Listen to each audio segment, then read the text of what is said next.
Today, delighted to be joined by Anders Sörman Neillson. Anders, how are you, sir? I am good. How are you, Nick? Good to see you again, mate. Lovely to see you too. I've got to say, the Aussie accent has come on strong since the last time we spoke. That's Yeah, yeah. The Swedish signal there is getting weaker and weaker. I need to bring you back so you can spend more Yeah, time with me. yeah, Um, from the first time I heard you many years ago, and always kind of like the term futuristic, it kind of I loved you as a speaker because you straddled about analog and the digital space. And from my perspective, where we are now in the world and the advent of AI, it's like you are at the epicenter of being able to communicate to people what we can do and where are we. So, yeah. give me in 30 seconds your journey over the last couple of years as suddenly everyone is an expert in AI and at two extremes of either this is the end of the world or this is the beginning of the future.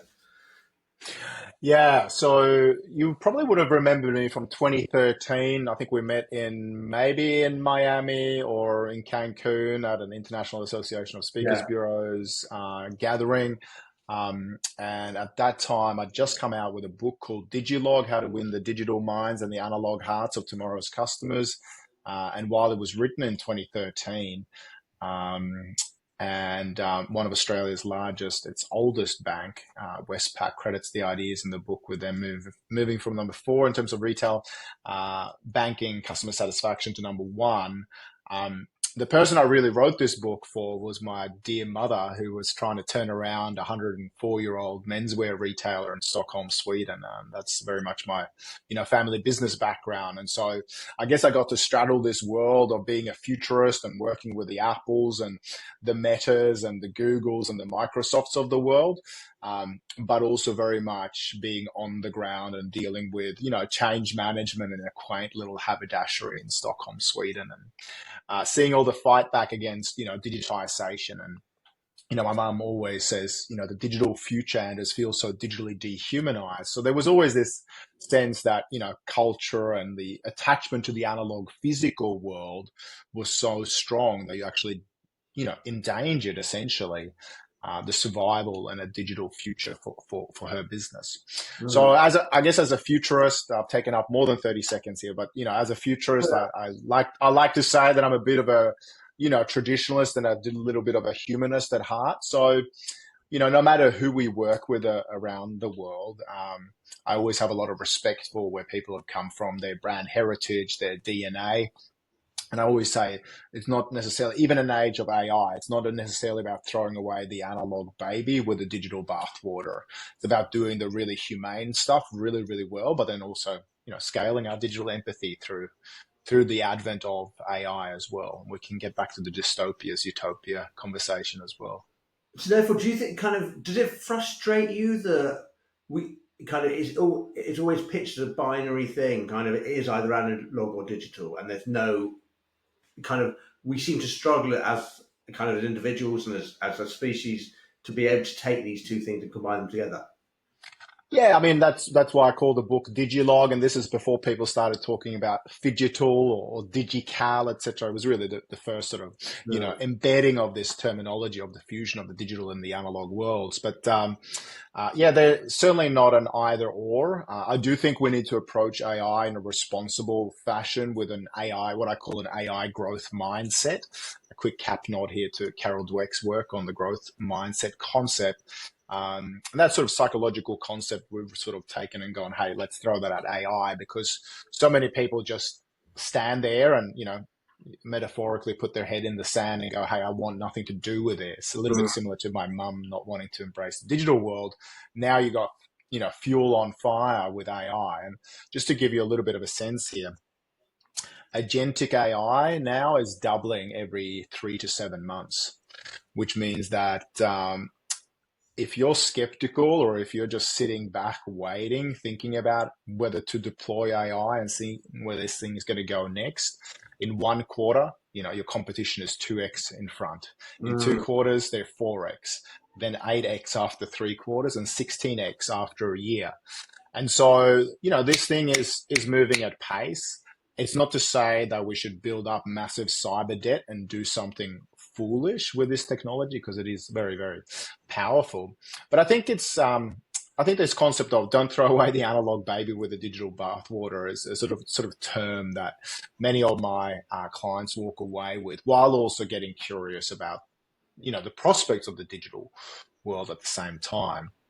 And So I think it's a heartening time at the moment, and I guess, core concept to maybe just add to the answer there is that I think of technology as giving us the tools to do less of the menial and less of the mundane, and do more of the meaningful and the humane. In a sense, sort of taking the robot out of the human, because we all do a lot of work that we deplore or hate doing, punching spreadsheets, or just the menial, signing paperwork, whatever it happens to be. I'm sure, Nick, you've got a few things in your business that you don't like doing, right? yeah, Yeah, fair to say.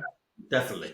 And do people sometimes go, oh, Nick, you should be doing more newsletters, or do more amazing videos like this, and Yeah. more podcasts. So we all have these lists of things we know we should be doing. And what I love about AI is helping us turn a should into a could. Mm. So as a small business owner myself, I'm like, the stuff that I can now do that I used to procrastinate on because I was like, oh, too many resources. Now I'm like, it's never been easier for me to, you know, take a keynote highlight, put it in Opus Clip, then run it through HeyGen.ai or through ChatGPT. And I'm like, turn that, keynote highlight from the meta gig that you and I did a couple of years ago. I'm like, turn that into a newsletter based upon my own research, my own spoken words. Turn that into a newsletter, and now it does it in 20 minutes. I've got a finished newsletter. It used to take me 3 hours to do.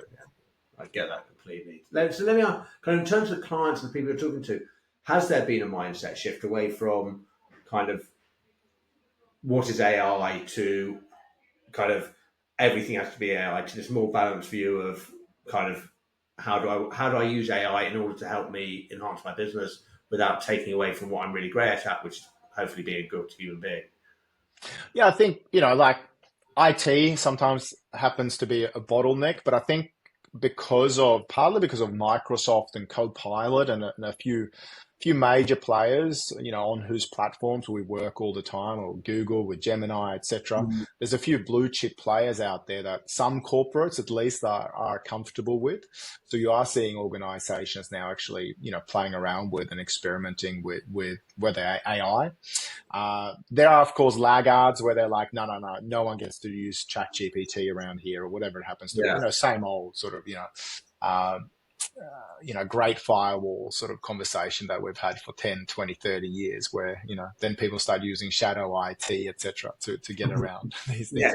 But I see, with a bunch of my clients, I spoke at a wealth management conference the other day, and they're like, one of Australia's leading wealth management firms, and when I spoke about AI, there was a lot of things that they weren't allowing internally once people got to work. But then, when I asked around the room, I'm like, where do you guys do your research? They're all like, we use ChatGPT, the spoken function on our way to work, and we just, we talk to ChatGPT about, give us the rundown of the latest P&L, or the latest, analyst report from XYZ company. So they're using this on the way to work or from work, but not at work. So kind of, and from your perspective, I think one of the interesting things for me is, as a speaker, and a very experienced speaker and a fantastic speaker, how do you know where you should be pitching your speech when you go in? Kind of obviously you get the briefing from the client and kind of where they give you what they're looking for, but you're obviously going to get a different thing when you walk into that room and you see the delegates and you hear to the delegates. Kind of what information are you taking to make sure that you're pitching at the right level, so they actually are taking away tangible stuff rather than you standing there and maybe blowing their minds with what you're talking about, but realistically not instigating real change with them? Yeah. I mean, I think part of this comes down to good old school, emotional intelligence, and actually being attuned to the audience and to the people briefing you in those briefing calls. We also do a bunch of conference intel surveys with our Mm. clients as well. So I do try and get a gauge. Like next week I'm doing a gig for 30 CMOs on the future of the customer and future of marketing. So I'm like, well, they are, they're CMOs of listed companies. They Yeah. should know their stuff. So that's a little bit of a different conversation from say, a financial advisory firm where, they've employed me to speak to, 100, small business owners who might, be very early on their digitization or their AI journey. But I also try and just, give examples depending on the audience, and sometimes there are examples that can be cross-contextual, and some are very tailored to the audience. But I'll give you one, Nick, just because it's a bit of a personal example. And you know that I live in I'm trying to recreate Sweden here in Australia. So I live in a cabin in the woods on the northern beaches of Sydney. It's water access only property. You have to take a boat there. I'll go there in the dark later on this evening, and part of the way that I stay warm in winter is by chopping wood and having an open fireplace. So I'm embracing my internal Viking. But I injured my back chopping wood a few months ago, and I went to my GP. The GP was like, hey, based upon the radiology reports, etc., that we've seen, you really should go for a cortisone spinal tap. It's been very helpful, but I kind of, I delayed it and delayed it. And during one of the GP visits, she was like, hey, Anders, I used to type notes into every conversation, but Aussies forget 80% of what gets said in the medical consult. I don't know about you, Nick, but that's probably true for me. Yeah. And she goes, do you mind if I turn on Heidi Health? And I go, what's Heidi Health? And she's like, oh, it's this little AI medical scribe. She goes, I didn't train to be a doctor for 10 years to then become a medical scribe. And she's like, did you know the average Aussie medical doctor wastes 2 to 3 hours every day filling in electronic medical health records, oftentimes turning their back against you, away from you as the patient, and then, having to write referral letters when they could be spending time with other patients or their families. So she's like, what this will do for me is it will fill in all the electronic medical health records automatically. It will also write me automatically the referral letter to the radiologist who will do the spinal tap for you. And then she's like, and do you mind if I opt you in to get a letter sent to you with a summary of this conversation automatically in year 4 English? With all the medical terminology and all the things you should be adhering to. And then, by the way, I'll also set up an appointment, a 5-step plan with your physio. And I go, wow, this is predictive customer experience. I was like, yep, your AI agent can talk to my AI agent, and they'll sort all of this out, between the two of them. Yeah. But I was like, yeah, that should be that should be the case in every professional services or every customer experience, I believe. But I love that, because even as you were telling that story, it's like it's almost so obvious that that's a great way to use it, and it's almost how you tell the story to a client, whether that is kind of you in a surgery or someone else, that is critical to the whole thing. Yeah, but if you're a lawyer, if you're an accountant, if you're a speaker bureau agent, imagine taking not just every conversation and just, lazily going, oh, Otter AI transcribed it. Here's our summary. But then going, okay, based upon, your briefing on, for this conference that we've had a conversation about, based upon that and the transcription, here's my 3 recommendations for you.